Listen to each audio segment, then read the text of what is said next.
This is what college football looks like, and it's the same everywhere. Good times eating, drinking, and we all sort of pretend like we know what the hell's gonna happen. So even though I'm in New York and not on campus, all season long, I'm eating, drinking, and figuring out what the hell's gonna happen in the games of the week.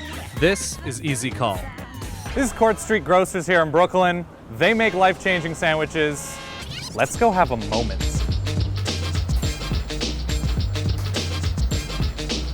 All right, it's week 2. It's happening in the big, weird sandwich capital of college football in Ann Arbor. Michigan Notre Dame under the lights is the headliner. Look, if we're gonna do Big Ten, we're gonna do it right. We have breakfast sandwich, home-baked, cooked. I mean, there's bacon everywhere. What's more Big Ten than bacon? We've got a weird short rib, awesome. Oh, it's just everything here. It smells ridiculous. So let's get into the headliner, Michigan Notre Dame. Under the lights, keys for both of these teams after a really nice week 1. Notre Dame. Basically, if they can get that 1-2 out of Amir Carlisle and George Atkinson in the running game early, takes all sorts of pressure off of Tommy Rees. That's what you want. Notre Dame also is going to need to pressure Devin Gardner into making mistakes. Devin Gardner had a very good week 1 for Michigan, but did throw a couple picks, and they need that early in offense to sort of confuse Devin Gardner. And finally, a mistake-free Tommy Rees. Easier said than done, but promising week 1. If he doesn't screw up under the lights in Ann Arbor, Brian Kelly's happy, Notre Dame fans are happy, Notre Dame fans are never happy. That's something you should learn. On the other side of the ball, Michigan, they need to force Tommy Rees to be unhappy. The front is young, but they are talented. Cam Gordon in the backfield all the time against the Chippewas last week. They need the safeties to play really well. And you can bring those safeties up in the box a little more against Notre Dame. They're not throwing it over the top. Thomas Gordon is back in that secondary. They're an interesting thing there. And on the same sort of token for Michigan, Devin Gardner, mistake-free. Take his time. Doesn't need to go for too much. Loves himself some Jeremy Gallen. In the end, I think there's more ways for Michigan to win this game. I'm scared of the Notre Dame D a lot. I'm gonna go pretty low scoring, 20-13, but I'm going Wolverines, going maize and blue. And now, B&B, breakfast sandwich. What are we talking about here? We're talking about bacon. We're talking about Big Ten. Let's see, bacon, eggs, arugula, cheese. A little fancy. Oh my God. That is a journey through bacon goodness. I'm a bit smitten. Oh, it's like slicing through heaven, which I'm okay with. Oh, yeah. Hey, guess who gets another headline game in early September? Yeah, that'd be the Georgia Bulldogs. This time, though, they get to be at home, but they also get South Carolina, and they also get Angry Jadavion. So, here are the keys right now. South Carolina on the road. It's the interior running game against that Georgia front that at times they look pretty good against Clemson, but still inexperienced. South Carolina also has 2 small. They don't have an Alshon Jeffrey, like big receiver, but they do have Demir Bird and Shaq Rowland. The key is going to be for them to get over the top. Damian Swan, very good. Josh Harvey-Clemens coming back in the hybrid role, for Georgia. But South Carolina does need to get the ball over the top, stretch that Georgia defense, and finally, force inconvenient third downs. If Georgia had any sort of Achilles heel last week other than the defense, third down on offense. Force Mike Bobo to be Mike Bobo on 3rd and 8, 3rd and 9. Huge for South Carolina. Now, for Georgia, do the opposite of that thing. They need to be very good on third downs. They need to get manageable third downs. They need to get Todd Gurley, get Keith Marshall 4, 5, 6, 7, 8 yards early on in drives, so they do have 3rd and 2, 3rd and 3, and it makes it easier. Next, they need to be able to contain South Carolina on the outside and force, if there's any weakness to South Carolina's line, it's inside. If they can get the ball away from the edges, keep it coming inside where they do have some good linebackers. If Jordan Jenkins plays well, that's terrific. Lastly, we mentioned Todd Gurley, we mentioned Keith Marshall. South Carolina's linebacking core, pretty much all new. They need to get to them immediately. Georgia has a pretty good offensive line. They're all back. If they can get to that second level against South Carolina, it's going to be really, really fun, especially because they don't play quickly. And South Carolina's not going to be as gassed as they were against North Carolina. In the end, though, South Carolina, I'm going to take the points here. I do not like Georgia, especially down an offensive weapon like Malcolm Mitchell, who's out for the season. I'm going to go South Carolina here. Higher scoring than you'd expect, 32-27, by 5, between the hedges. Jadavion's going to be angry, and he's not going to be as tired. So let's go Gamecocks. And now, braised short rib. Look at this thing. This thing is a mess in the best possible way. We're talking about kimchi, we're talking about short rib, roast broccoli. It's all over the place. And now it goes to its final landing place. Oh my. I am soaring. I'm gonna need some private time. Amazing. If we can shift away from the life beauty that is the mother-in-law for just a second. Florida travels to Miami, road favorites, a lot to like about both of these teams. Florida, the offense isn't going to be there, but that's okay. The big thing for the Gators is they need to play big, dumb, Will Muschamp football, as Spencer Hall would say, because Miami can't stop the run. So if they get, and they have Matt Jones back, Florida does, they have Mac Brown, which is such a confusing thing to have to say when talking about Florida. So they need to just run the ball straight at Miami. That's going to be a big key.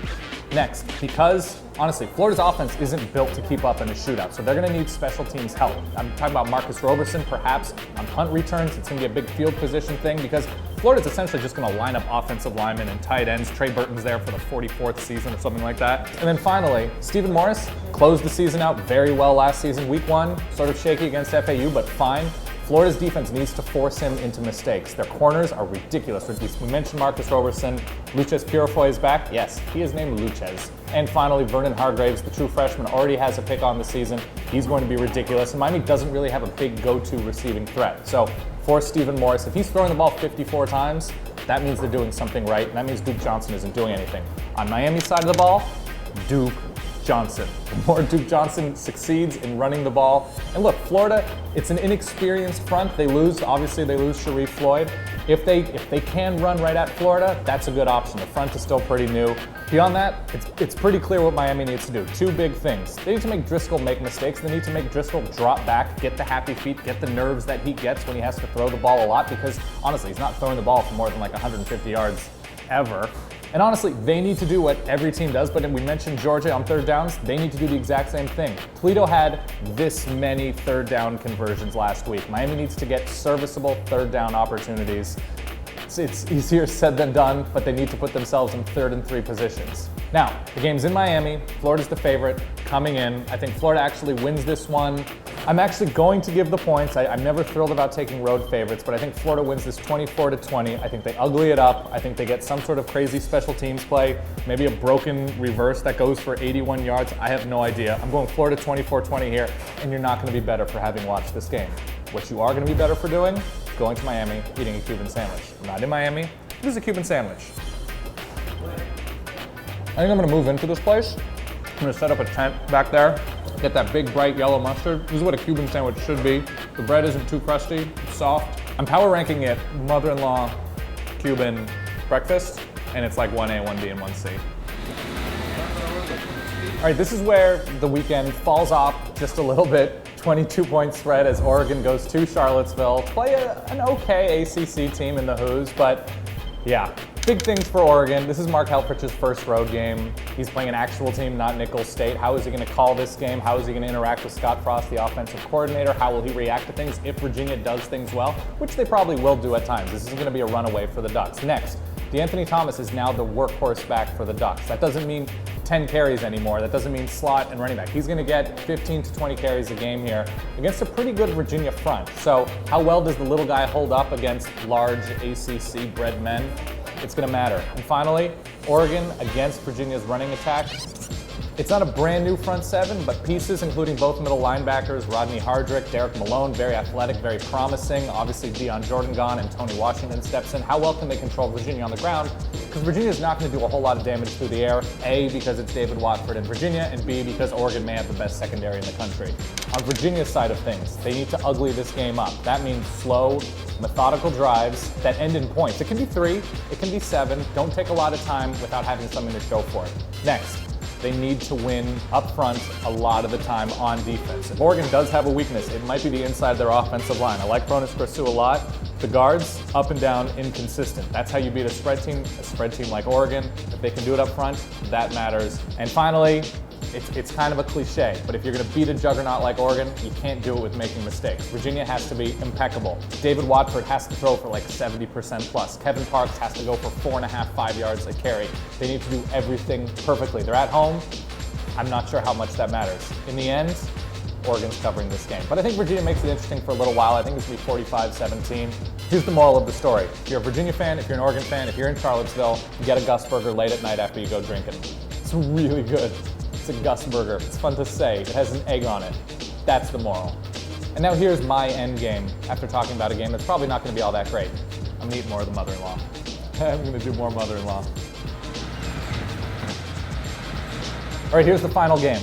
Texas going up into altitude against BYU, the Cougars. Texas coming off a very impressive performance against New Mexico State, but this game was pretty close last year in Austin. Texas giving 7 points. Texas by far the most talented team. They have the stable of running backs. Joe Bergeron. We saw what Jalen Overstreet was able to do last week. Malcolm Brown. There's all sorts of talents to Jay Johnson. I like calling him to Jay the Rock Johnson because it's funny to say. But if Texas can get going on the ground, they're unstoppable. There's not going to be a team that beats them this year. They're going to have to confuse on defense Taysom Hill, who did not have a good game against Virginia last week for BYU. And number 3, fundamentals. BYU is going to try to ugly this one up. They're a big physical team. If Texas can wrap them up, especially within 8 yards of the line of scrimmage, and not let those explosion plays happen, BYU can win 15-13, 17-10 games all year long. Their offense isn't going to be all that dynamic, but their defense is good enough where it doesn't need to be. For the Cougars, it's pretty simple. Just like I said, they need to ugly it up. They need this game. They need to score along those lines. They need to slow it down because Texas is playing with the tempo. So if the game is slowed down at altitude, maybe Texas gets worn out a little bit. That's an advantage Cougars. BYU defensive front can get a push, especially on the interior of the offensive line, and put pressure on David Ash. They need to force him to throw the ball a ton. He was efficient last year. He had some very good games, but if you're going to pick your poison in this game, go with UT's receiving core, which is beat up. They had some nice plays last week against New Mexico State, but what does that actually mean? I don't know yet. What am I going with here? I'm not going to go with the most talented team. I think Texas wins this game, but I think they win it close, dirty. It's a 3-point game, 20-17 Horns. They're happy to leave Provo with a win. I'm going with the Cougars here to cover. I think Texas still wins. But really, who's the winner here? I am. Because I have sandwiches in front of me. And on that note, before I hit 300 pounds on the scale, let's go outside. Let's get some fresh air. Let's talk to the people. All right, because some of us are in New York, some of us are everywhere else, Twitter feels like a good way to talk college football. Week 2. This comes from Trey. Is Michigan Notre Dame the Big Ten's best/only chance for a marquee out-of-conference win? The answer is no, but it'd be a good start. Wisconsin goes to Tempe to take on Arizona State next week. If Will Sutton can be unhappy at the end of that game, way to go Big Ten. Next one, can the Miami defense hold Florida to 14 to 21 points? I don't know if the Miami defense can, but the Florida offense can hold the Florida offense. Have you seen Jeff Driscoll play? Yeah, he's about a 14 to 21 pointer. And finally, did Mac Brown recruit me as a quarterback or safety? Neither one. Mac Brown recruited me as somebody not interested in sandwiches, because that's what he does. All right, Michigan, South Carolina, Florida, Oregon big, and Texas to win, but BYU to cover. And I do insist that you tell me who's winning each and every one of these games that I talked about. We will see you next week on Easy Call because I'm hungry.